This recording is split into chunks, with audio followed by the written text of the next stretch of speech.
No, nunca me imaginaba que yo fuera a ser sacerdote, ¿verdad? Que el Señor me llamara a este ministerio.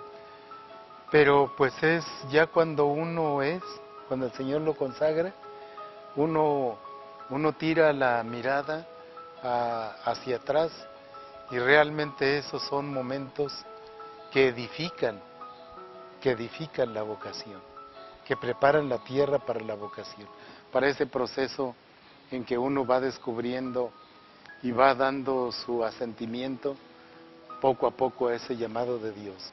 Había un señor anciano, don Mauricio Garibay, que formó y que a tantos niños ahí en la catequesis junto con otras personas, y él nos hablaba del sacerdocio de una forma muy bella.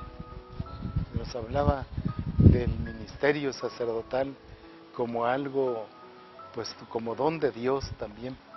El señor cura que estaba en ese tiempo en la parroquia era el padre Gonzalo Fernández, y él asistió después a mi ordenación sacerdotal en Monterrey, y él vino cuando el día 18 de agosto del año 2009, él estuvo aquí cuando tomé posesión de esta diócesis, y a los 3 días murió después de que estuvo aquí en Cuernavaca. Bueno, yo les platiqué a mis papás que estábamos un grupo ahí de niños, porque éramos un grupo, fuimos un grupito ahí del pueblo. Y mis padres jamás se opusieron, más bien mis padres siempre dispuestos. Indudablemente yo estaba pequeño y ellos me decían que lo que yo quisiera, Ellos tenían esa disponibilidad de que si era la voluntad de Dios, pues adelante.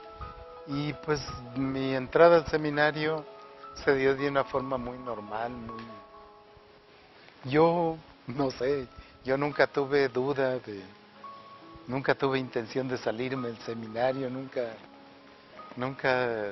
tuve así una crisis fuerte de que sí, ese era mi camino. Yo siempre vi que ese era mi camino. A mí me educó la vida del seminario, sobre todo la vida comunitaria.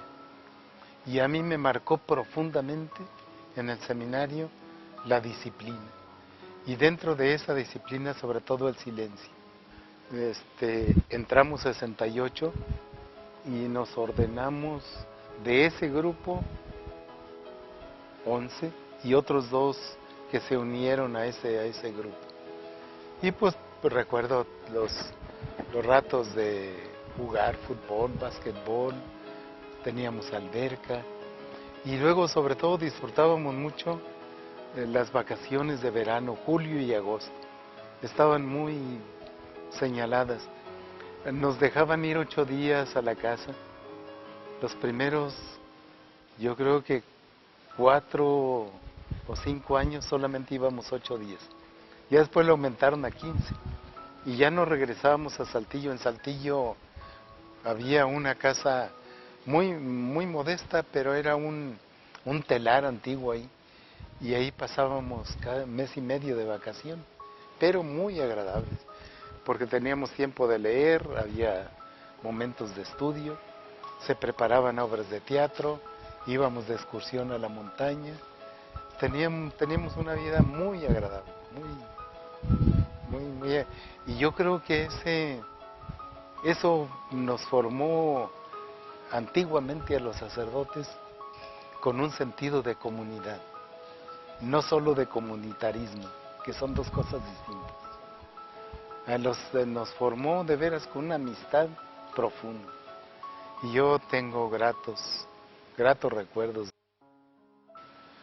Yo creo que los seminarios antiguos formaban con estructuras muy sencillas, incluso pobres, formaban grandes personalidades.